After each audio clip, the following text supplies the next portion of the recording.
Sayın Başkan, Excellency President of UNGA, Excellencies Heads of State and Government, Distinguished Secretary General, distinguished delegation members, on behalf of myself and my nation, I greet you all with most heartfelt feelings. I wish for the 80th United Nations General Assembly to bring blessings to all humanity. I am deeply honored to address you once again from this podium, which represents the collective conscience of humanity. I congratulate Mr. Young, who has completed his term as President of the General Assembly, and I wish success to Ms. Baerbock, who has taken over this position. At the outset of my speech, I would like to first express my regret at the absence today of the President of the State of Palestine, Mahmoud Abbas, at a time when Palestine is being recognized by an increasing number of countries. Today, we stand here on this podium. I stand here on this podium alongside my 86 million citizens, also for our Palestinian brothers and sisters whose voices are being silenced. I'd like to thank all the countries who announced that they recognize the state of Palestine, and I call on all the other countries who have not done so yet to do so, to recognize the state of Palestine as soon as possible. Esteemed President, distinguished members, the United Nations Charter was signed in San Francisco 8 years ago, and it entered into force on October the 24th, 1945. I would like to recall here again the first words of the first article of the UN Charter. Quote, "The purpose of the United Nations is to maintain international peace and security," unquote. As we celebrate the 80th anniversary of the UN in this hall, grave events are unfolding in many parts of the world that cast a shadow over the very first words of the UN Charter's opening article.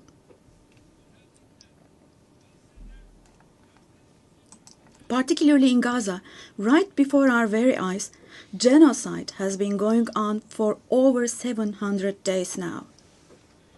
Even as we gather here, as we speak now, Israel is currently massacring civilians in Gaza.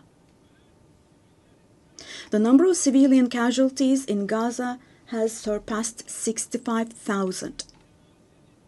Unfortunately, the number of people who are still trapped under the rubble is not yet known, and more than 20,000 of those who died were children.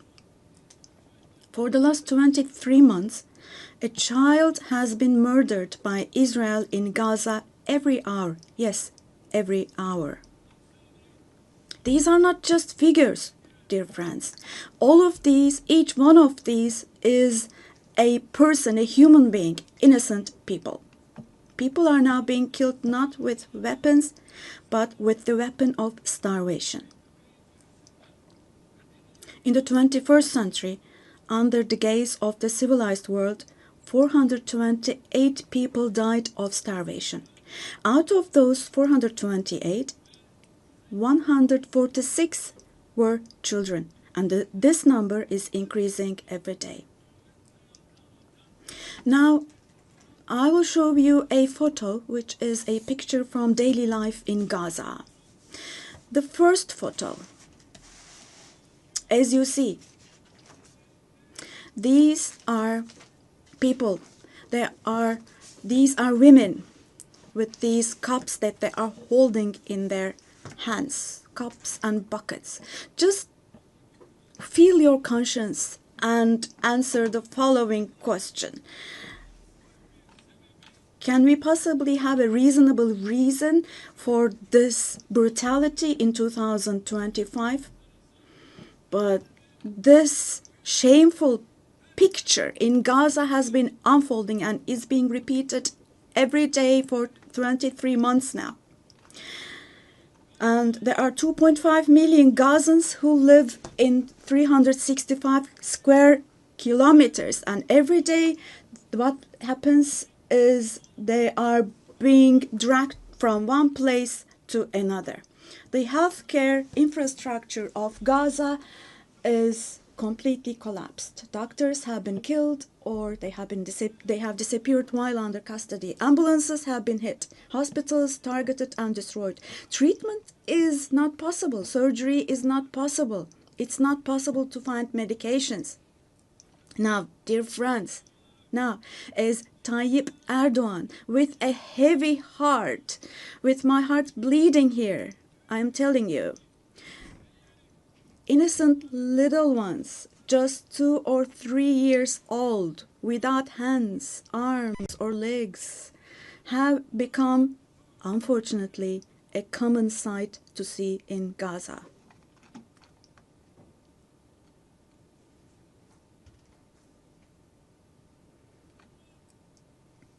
This one.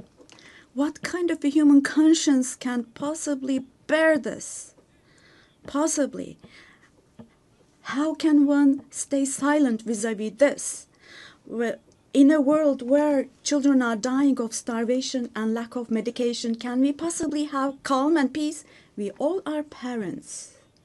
We have children or grandchildren who we dearly cherish. Here, say in America or in Europe, anywhere in the world, when a small rose thorn hurts a child's hand, the hearts of parents break. But in Gaza, children's hands, arms, and legs are being amputated without anesthesia. Now, I'm extremely sorry to say, but this represents the lowest point of humanity. Human history has not witnessed such bloodshed within the last century. All of this is happening before our very eyes. The genocide in Gaza is being broadcast live every moment through the media and social media. So far, Israel has deliberately killed 250 journalists working in national and international media in Gaza.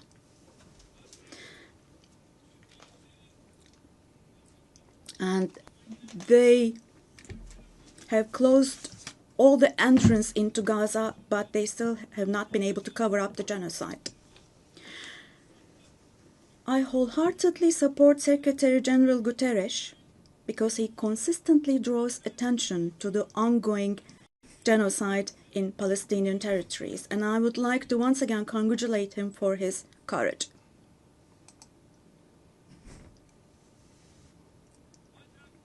But the United Nations has not even been able to protect its own personnel in Gaza, unfortunately. In Gaza, 500 people rushing to help others have been killed. Out of those 500, 326 were UN staff members. Esteemed President, distinguished members, now,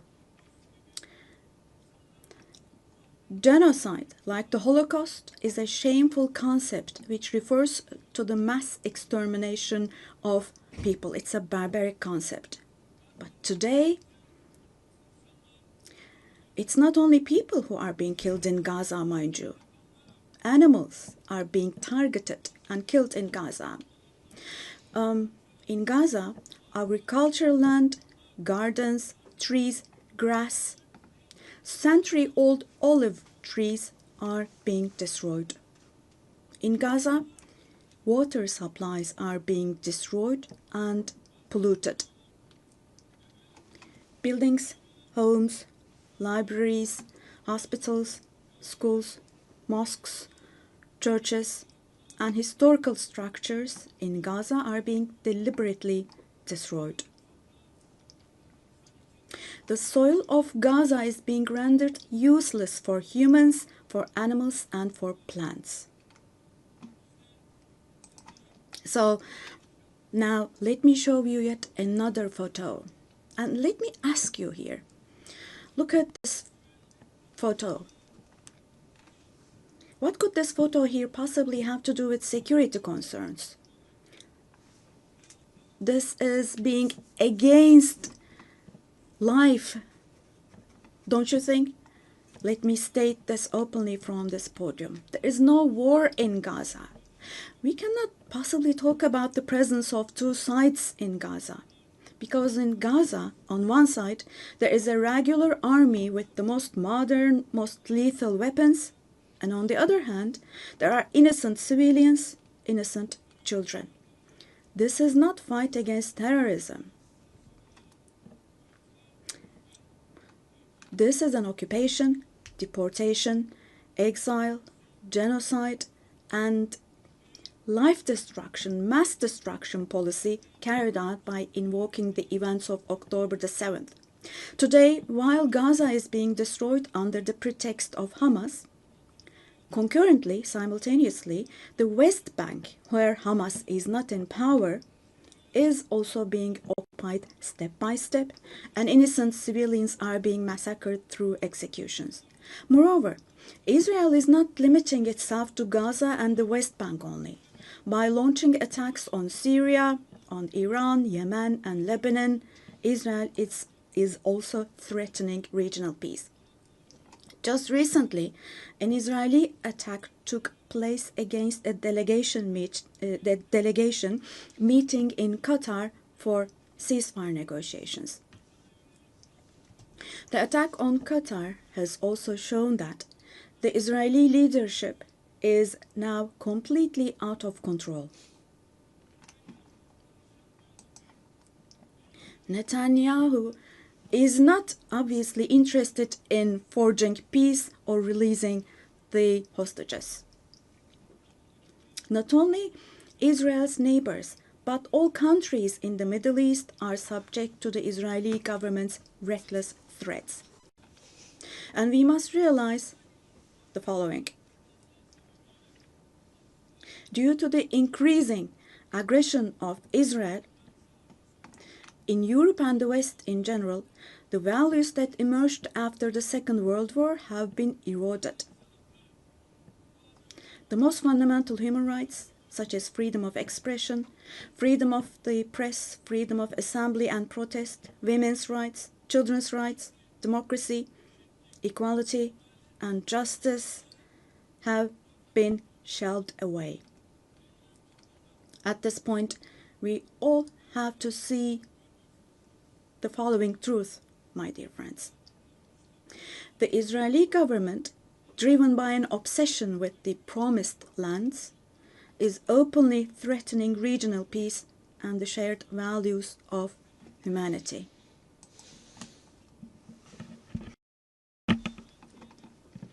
Three celestial religions. Jerusalem hosts all three celestial religions, and a common inherited holy place, Al-Quds, is holy for all three religions. This madness disturbs conscientious Jews. It fuels anti-Semitism around the world. We cannot continue with this madness anymore.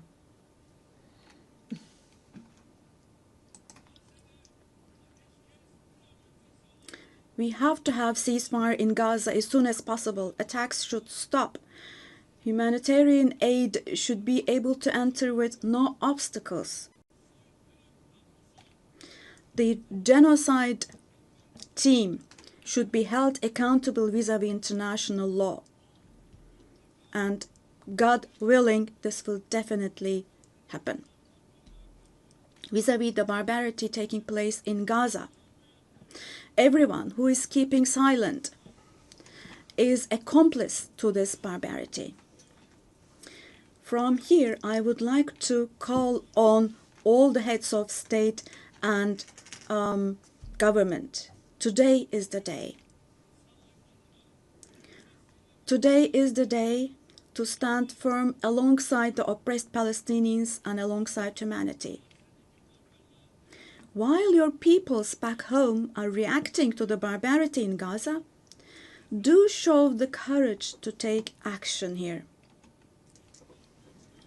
Fulfill your humanitarian duty toward Gaza, where children are raising children. On this occasion, I would like to say the following. There are peoples all around the world who are taken to the streets. Unarmed activists and volunteers from different countries of the world, academicians, students, journalists, everyone, all the defenders of Palestine. I would like to say to them, thank you so much, and clear bows and favorable winds for their actions. Esteemed delegation members, for 13 years, I have spoken to you from this platform about the oppression and conflicts in our neighbor, Syria. Just as I raise my voice today for the oppressed people of Gaza, likely for 13 years, I have also drawn attention to the cries of the Syrians, and here I became their voice and breath as well. The persecution that caused the deaths of 1 million people and that forced millions more to flee their homeland has, thankfully, become a thing of the past with the December 8th revolution. Our Syrian brothers and sisters opened the doors to a new period as of December the